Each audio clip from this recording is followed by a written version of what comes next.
le journal.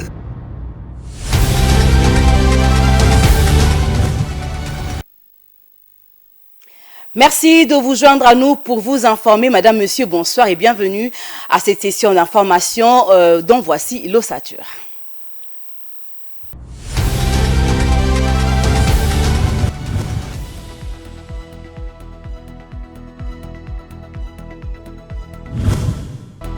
L'octroi de visa aux ONG étrangères est suspendu jusqu'à nouvel ordre par le ministère des Affaires étrangères en ce qui concerne les provinces de Do-Kivu, de l'Ituri et du Tanganyika. La tenue des élections, le renforcement de la coopération parlementaire et obtenir l'aide des autorités belges pour ramener la paix à l'est de la RDC constituent les principales motivations du séjour de Christophe Mbosso, président de l'Assemblée nationale en mission au Royaume de Belgique. Après avoir tenu un sit-in devant le ministère de l'EPST, les enseignants désactivés qui réclamaient leurs arriérés de 5 mois de salaire ont été suspendus par les gestionnaires de leurs écoles. La synergie des syndicats des enseignants demande au ministre des tutelles d'intervenir pour leur cause. L'ONG pour le droit de l'homme, Human Rights Watch, indexe le président rwandais Paul Kagame pour sa mauvaise foi quant à la situation critique de réfugiés congolais dans son pays. L'ONG occidentale en appelle à l'opinion internationale pour se rendre compte de la responsabilité de Kagame dans la crise humanitaire à l'est de la RDC.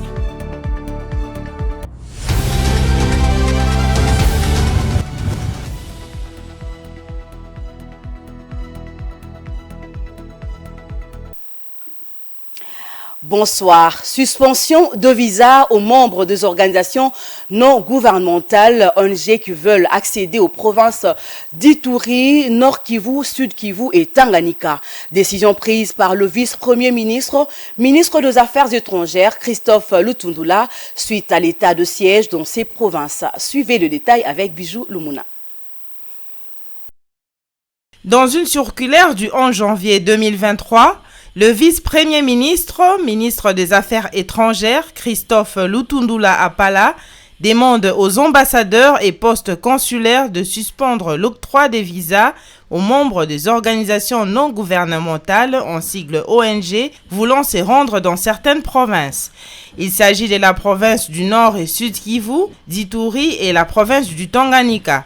Sans donner plus de détails, Christophe Lutundula a seulement évoqué que sa décision fait suite à l'état de siège dans ces provinces et il a exigé que l'application de cette décision doit être très stricte. Pour rappel, quelques membres d'une ONG qui s'étaient révélés être des espions rwandais avaient été arrêtés au mois de décembre dernier.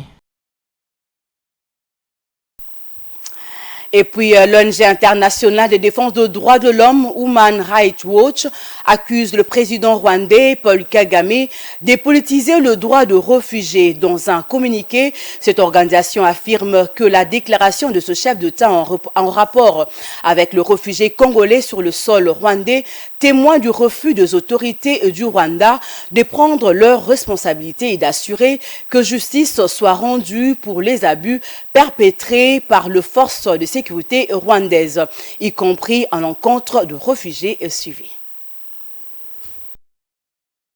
Selon Human Rights Watch, la déclaration du président Paul Kagame illustre clairement la politisation des droits des réfugiés opérée par le gouvernement rwandais. En ce moment où le Rwanda vient de conclure un accord peu scrupuleux d'un montant de 120 millions de livres sterling, environ 145 millions de dollars américains, avec le Royaume-Uni pour accueillir des demandeurs d'asile de nationalité occidentale arrivés au Royaume-Uni par des voies irrégulières, Human Rights Watch s'étonne et s'indigne de cette discrimination rwandaise d'un pays africain à l'égard d'autres Africains. Plus étrange, cette dernière déclaration de Paul Kagame contre les droits humains des réfugiés congolais ne fait que s'ajouter à la liste des preuves attestant que le Rwanda n'est pas un partenaire international fiable et de bonne foi, et que le projet du Royaume-Uni d'envoyer des demandeurs d'asile au Rwanda est fondé sur des contre-vérités et une politique cynique. Attitude que le gouvernement congolais n'a jamais cessé de dénoncer. Bien que devant les sénateurs rwandais, Paul Kagame a laissé entendre que son pays, le Rwanda, ne pouvait pas continuer à accueillir des réfugiés congolais pour lesquels il sera plus tard attaqué, il y a lieu de comprendre que la véritable crainte du gouvernement rwandais est que ces réfugiés congolais témoignent et dénoncent les manœuvres de troupes rwandaises sur le sol congolais qui risquent de s'accumuler et de renforcer les preuves sur d'autres. Dans un autre chapitre, le président de l'Assemblée nationale de la République démocratique du Congo, Christophe Mbosonko Diapwanga, a échangé le mercredi 11 janvier 2023 en Belgique avec Rachid Madran, président du Parlement de la région de Bruxelles. Plusieurs sujets ont été évoqués lors de cet entretien, dont les élections qui pointent à l'horizon et celle de la situation sécuritaire qui prévaut dans la partie est de la RDC. Suivez l'essentiel.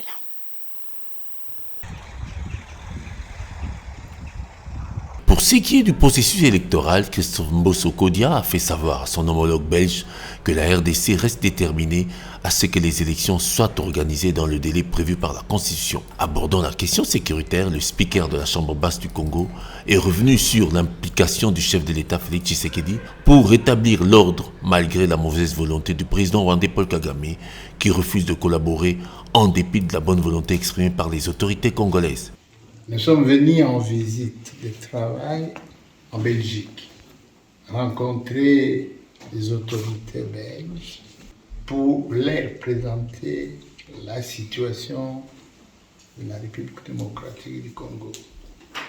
En même temps, en profiter pour remercier les autorités belges pour les efforts qu'ils consentent à accompagner la République démocratique du Congo pour retrouver la paix face à l'agression rwandaise, face à la violence perpétrée par le groupe rwandais. Le président de l'Assemblée nationale congolaise a en outre rencontré les membres de la section bilatérale d'amitié parlementaire Belgique-RDC. Quant au speaker de la Chambre parlementaire belge, Rachid Madran, les liens qui unissent la RDC et la Belgique sont traditionnels et engagent beaucoup d'effets multilatéraux. Selon le programme du protocole, Christophe Mbosso sera présenté le jeudi 12 janvier au Parlement belge avant de rencontrer le Premier ministre du Royaume de Belgique. Changement de cap, le vice-président de la Commission électorale nationale indépendante CENI, Didi Manara et son équipe séjournent à Bukavu, chef-lieu de la province du Sud Kivu, depuis mercredi 11 janvier 2023. Leur mission dans cette région consiste au lancement de la campagne de sensibilisation pour l'enrôlement des électeurs de l'ère opérationnelle qui inclut le Nord et Sud Kivu ainsi que le Maniema, prévu pour le 16 février prochain et superviser les activités en cours. Reportage. Le premier vice-président de la CENI, Didi Manara, et le rapporteur adjoint de la centrale électorale, Paul Moindou, comptent tenir une série de réunions avec les cadres des parties prenantes aux élections, dont la société civile et les partis politiques au Sud Kivu. Il s'agit de sensibiliser la population sur les modalités de l'enrôlement dans la troisième ère opérationnelle qui comprend le Maniema et le Nord Kivu. Didi Manara confirme que le site Kivu fait partie des provinces concernées par l'enrôlement qui démarre en date du 16 février prochain. Il rappelle aussi que cette opération tiendra compte non seulement de la carte d'électeur, mais également du récépissé pour l'obtention de la carte d'identité nationale. L'état d'avancement du programme de construction et de réhabilitation des infrastructures de 5 universités de la République démocratique du Congo a figuré au menu du briefing du gouvernement animé mercredi par le ministre de l'Enseignement supérieur et universitaire Essu Mwindo Nzangi en compagnie de son collègue Patrick Mouyaya Katembwe, ministre de la Communication et porte-parole du gouvernement. Le détail avec Mini Ngali Junior. Le ministre de l'Enseignement supérieur et universitaire a devant le chevalier de la plume au cours du briefing sur le projet infrastructure présenté l'état des lieux de travaux sur différents sites universitaires. Selon le patron de l'ESSU, Il s'agit de la première phase du site de l'Institut national des bâtiments et travaux publics INBTP et l'Université pédagogique nationale UPEN à Kinshasa, l'Université officielle des Mbuji-Mayi, l'Université des Kananga. Celle-ci sera suivie de la deuxième phase concernant les universités de Goma, Lubumbashi, Kikwit, Mbandaka et Institut supérieur des commerces IEC de Matadi dans la province du Congo central. 5 universités dans le pays. Et nous avons commencé par la réhabilitation et la construction des universités à l'INBTP Kinshasa, à l'UPEN Kinshasa, à l'université officielle de Mbuji-Mayi, à l'université officielle de Kananga, à l'université de Bunia. Et la deuxième phase devra concerner l'université de Goma, l'université de Lubumbashi, l'université de Kikwit, l'université de Mbandaka et l'Institut supérieur de commerce de Matadi. Il a par ailleurs affirmé que les appels d'offres ont été lancés et toutes les étapes d'attribution des marchés publics ont été scrupuleusement respectées. Pour ce qui concerne les attributions des marchés, nous avons respecté toutes les étapes. Ce programme aurait dû commencer depuis trop longtemps, mais le chef de l'État, puisqu'il tient au respect de la loi, a exigé que toutes les étapes de passation des marchés soient respectées, ce qui a été fait. Et nous félicitons notamment la Cour des comptes qui, dans son travail régalien, va devoir procéder effectivement à la vérification de la régularité de tous les actes qui ont été posés dans le cadre des marchés qui ont été gagnés à ce stade. A noter que la semaine dernière, le ministre de l'ESU, Mouindo Nzangi, avait effectué une visite d'inspection dans différentes universités. Selon le dernier rapport, certains de ces ouvrages seront livrés avant la fin de cette année. Poursuivons ce journal, Madame, Monsieur, selon un communiqué rendu public le 6 janvier 2023, la Cour de compte informe l'opinion qu'elle ouvre les investigations sur les dénonciations portées à sa connaissance sur le dossier concernant l'enseignement supérieur et universitaire issu en sigle. Cela concerne exactement les présumés détournements de fonds destinés aux travaux de construction et de réhabilitation des infrastructures dans différents établissements publics de l'enseignement supérieur et universitaire de la RDC. Les commentaires dans cet élément. Du présumé détournement des fonds de construction et réhabilitation à l'enseignement supérieur et universitaire, il s'agit notamment des fonds alloués aux travaux de réhabilitation et de construction de l'Université officielle de Mbuji-Mayi, de l'Université de Kananga, de l'Université de Bunia, de l'Université pédagogique nationale UPN et de l'Institut national du bâtiment et des travaux publics. La Cour des comptes dit agir conformément aux dispositions de l'article 294 de la loi organique numéro 18/024 du 13 novembre 2018 portant sa composition, son organisation et son fonctionnement. Rappelons qu'une rumeur a circulé récemment en RDC faisant état du détournement de plus de 42 millions de dollars destinés à financer les travaux de construction et de réhabilitation des différents établissements de l'enseignement supérieur et universitaire. Réagissant à cette rumeur, le ministre de l'Enseignement supérieur et universitaire Mouindo Nzangi a affirmé qu'il ne s'agit que de faussetés. S'agissant de l'Université officielle de Mbuji-Mayi, le ministre a rassuré que le coût global des travaux est de 17 millions de dollars et qu'à ce stade, seuls 18% de ce montant global n'ont été décaissés. Et puis, le ministre de l'Enseignement primaire, secondaire et technique a, au cours de la rencontre avec les inspecteurs scolaires des 100 secteurs, rappelé la mission révolue à ces corps qui consiste à former, contrôler et évaluer la qualité de l'enseignement en République démocratique du Congo. Tony Mwaba Kazadi a également rappelé aux inspecteurs que la réussite de la gratuité de l'enseignement dépend aussi de respect de mesures pour un enseignement de qualité, nous dit Martin Ikaimbe. La rencontre du ministre de l'Enseignement primaire, secondaire et technique et les inspecteurs de son ministère avait pour objet de rappeler à l'inspection scolaire sa mission qui est la trilogie qui consiste à former, contrôler et évaluer. Le ministre Tony Mwaba confirme que si la qualité de l'enseignement est au rabais aujourd'hui, c'est parce que l'inspecteur scolaire ne fait plus son travail. L'instrument qui est entre la main du ministre qui lui permet de relever la qualité de l'enseignement aujourd'hui même avec la gratuité de l'enseignement primaire, la police du respect des mesures de la gratuité, c'est l'inspecteur. Et nous venons d'initier une série de rencontres directes avec les inspecteurs pour qu'ils se réveillent et qu'ils accomplissent fidèlement et pleinement leur mission. C'est la léthargie, ils ne font pas leur travail. Donc il faut les réveiller, les engager à lutter contre les antivaleurs, à travailler pour élever la qualité de l'enseignement dans nos écoles, mais aussi à veiller sur la mesure de la gratuité. Et leurs droits? Leurs droits, on en a parlé effectivement. Comme on dit, à chaque droit correspond un devoir. On les a parlé de leurs devoirs, leur mission. Mais en ce qui concerne leurs droits, on doit reconnaître également qu'ils ont besoin de moyens pour travailler.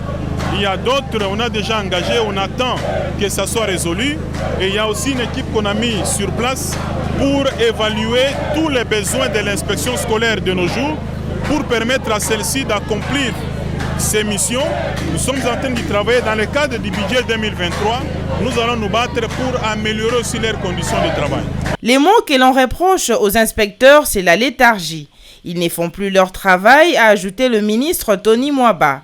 D'où il faut les réveiller, les engager à lutter contre les antivaleurs, à travailler pour relever la qualité de l'enseignement dans les écoles, à surveiller la mise en œuvre de la gratuité de l'enseignement primaire dans les écoles.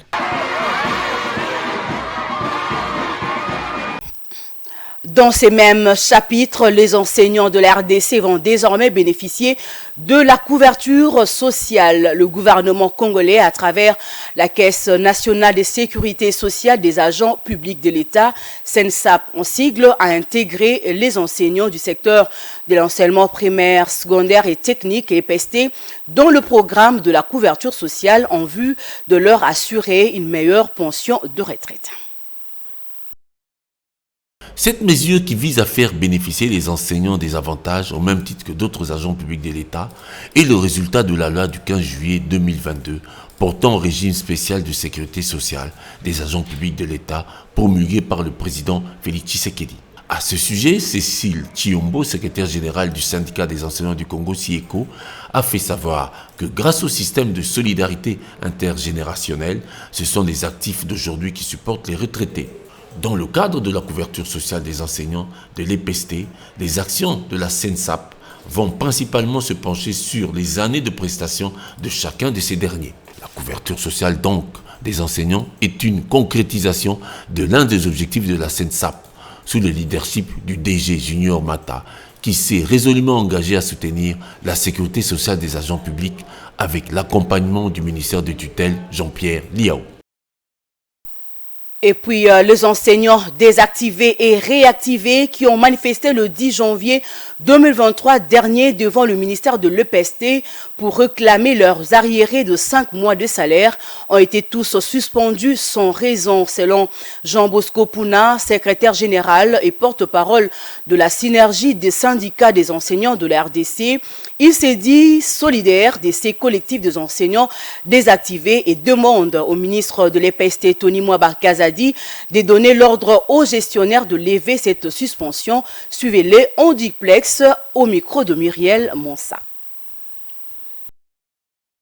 Nous apprenons avec la plus grande indignation que les enseignants désactivés qui sont allés manifester devant le ministère de l'EPST le 10 janvier pour réclamer leurs 5 mois d'arriérés de salaire détournés sont suspendus avec promesse de révocation par les autorités de tutelle. La synergie des syndicats des enseignants de la République démocratique du Congo reste solidaire au collectif des enseignants désactivés et demande au ministre de l'EPST de donner ordre à ces gestionnaires afin de lever cette suspension et laisser les enseignants continuer à prester dans leurs écoles. Par ailleurs, la synergie des syndicats des enseignants de la RDC invite le ministre de l'EPST à payer les 5 mois de salaire confisqués et remettre les enseignants lésés dans leurs droits. Les enseignants désactivés, les enseignants retraités injustement, tous se préparent pour un autre sit-in si le ministre continue à recourir à ces pratiques qui sapent l'état de droit prôné par le président de la République, chef de l'État. Dans un autre registre, le gouverneur de la ville-province de Kinshasa, Gentini Ngobila Mbaka, poursuit avec l'opération Coup de poing lancée depuis le 9 janvier dernier. Après les communes de Limete, Njili et Kimbanseke, place à présent à la commune de Kintambo où l'opération débute ce vendredi 13 janvier 2023 sur le rond-point Magasin. Les détails avec Bijou Moulmouna. Le gouverneur de la ville-province de Kinshasa, Gentini Ngobila, poursuit avec l'opération Coup de poing lancée depuis le lundi 9 janvier dernier. Après les communes de Limete, Njili et Kingasani, c'est au tour de la commune de Kintambo, plus précisément à la place Kintambo Magasin. L'opération consiste à l'éradication des marchés pirates, l'enlèvement des épaves et véhicules mal stationnés, la destruction des kiosques et terrasses de fortune, des garages pirates, l'interpellation des vendeuses et vendeurs de l'eau conditionnés dans des sachets plastiques, la délocalisation des parkings et arrêts de bus et aussi à l'évacuation de points noirs ou des charges pirates des déchets. Le gouverneur Gentini Ngobila explique que le but de cette opération est de préserver un climat assaini dans la capitale. Le gouverneur exhorte aussi les autorités concernées par cette opération à apporter non seulement leur soutien, mais aussi d'accompagner et suivre de près cette opération de grande envergure. Et puis en société, retenez que les habitants de Matadi-Mayo et Kibala ainsi que Boma alertent sur la progression des érosions qui menacent leurs habitations. Déjà que les traces de pluie diluvienne de décembre de l'année dernière n'ont jamais été effacées dans ces différents quartiers de la commune de Mongafula suite aux nombreux dégâts humains et matériels enregistrés, entre autres le manque criant d'eau potable et de l'électricité. Regardez.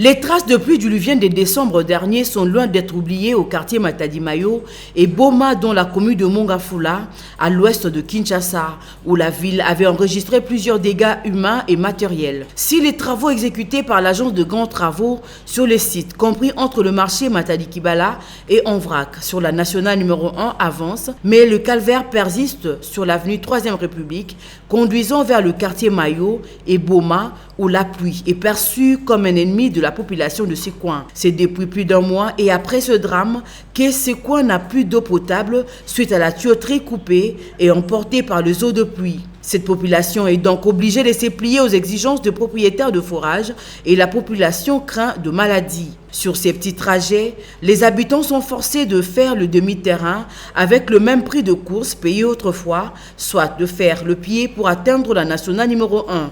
Alors qu'au passage des autorités, plusieurs promesses avaient été faites, mais rien de concret jusque-là. Dans l'entretemps, les têtes d'érosion avancent à pas de géant au niveau des avenues Ndombe, Nsimba et Moupepe, menaçant ainsi l'avenue Kimayala, principale entrée en partant de la route nationale. Rappelons que le pluie diluvienne du 12 au 13 décembre 2022 dernier ont causé 169 morts à Kinshasa. Au lendemain de ces drames, les autorités du pays, notamment le chef de l'État, se sont déployées sur le site érosif à Matadi-Kibala et les travaux de remblayage avaient tout de suite débuté jusqu'à permettre actuellement la reprise du trafic sur la nationale numéro 1, récemment coupée en deux. Et pour finir, la revue de presse de ce jeudi 12 janvier 2023 accorde beaucoup aux effets de derniers propos de Paul Kagame sur le réfugié congolais au Rwanda et plusieurs autres sujets politiques qui seront complétés par l'actualité internationale. C'est une sélection de la rédaction. Suivez.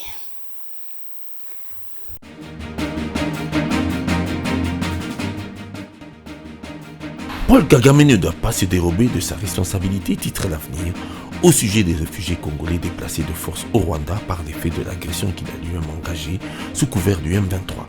Ceci ressort, annonce l'article, des conclusions lors du débriefing organisé par le ministre des Médias, Patrick Mouyaya.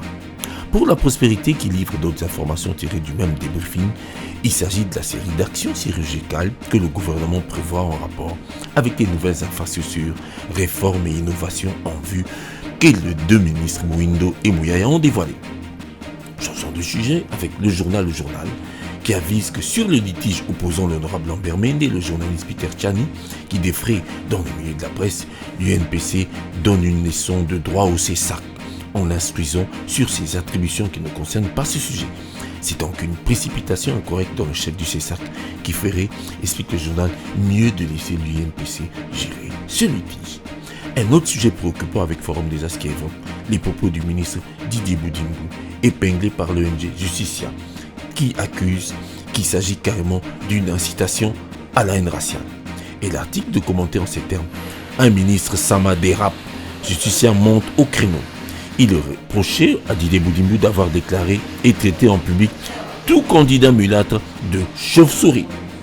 La tempête des topiques, pour sa part, revient sur la situation des Congolais réfugiés au Rwanda pour assurer que Kagame se dédie à travers une Rwandaise de père congolais qui s'appelle Yolande Makolo, qui s'est empressée d'excuser les propos du président rwandais en nuançant le contenu, bien que tout le monde connaît la langue fourchue de Paul Kagame. Le phare, quant à lui, alerte sur les précisions du ministre Mwindo Nzangi concernant des suspicions de détournement de fonds alloués aux infrastructures universitaires selon lesquelles beaucoup de faussetés circulent dans l'opinion alors que la vérité poursuit son chemin. Affaire à suivre. Tout à fait un autre entendement sur l'actualité avec la presse internationale qui s'ouvre sur le Figaro qui nous rapporte l'interview accordée par le président Denis Sassou Nguesso qui commentait sur la paix en Afrique. Sassou affirme que les conflits sur le continent relèvent plus des effets désastreux que la désintégration de la Libye a causé.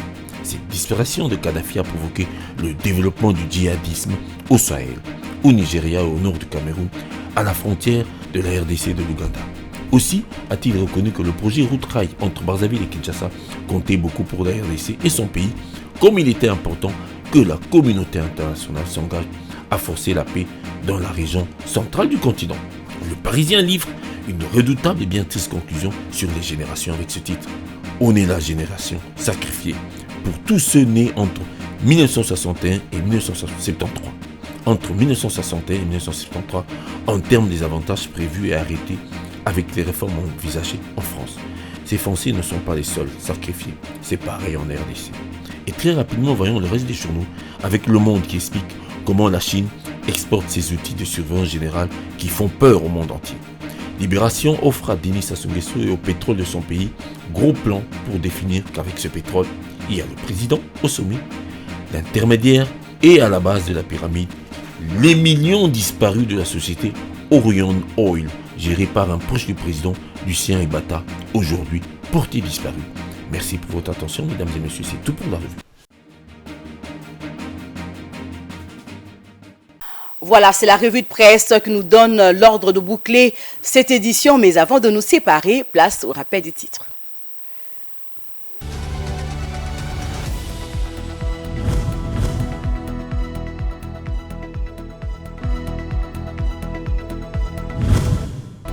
L'octroi de visa aux ONG étrangères est suspendu jusqu'à nouvel ordre par le ministère des Affaires étrangères en ce qui concerne les provinces de Do-Kivu, de l'Ituri et du Tanganyika.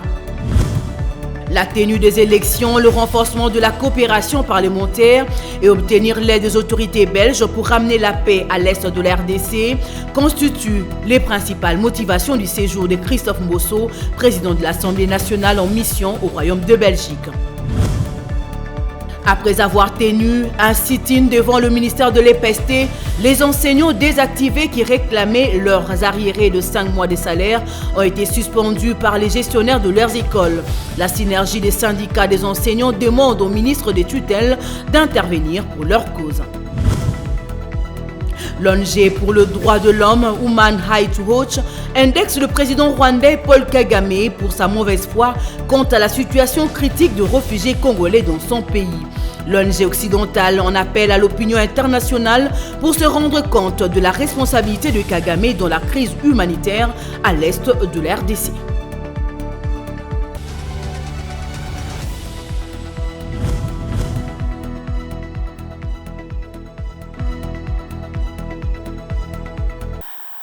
C'était le journal de la rédaction. Madame, Monsieur, merci de l'avoir suivi. Retrouvez demain vendredi Vining Ali Junior pour la grande édition. Au revoir.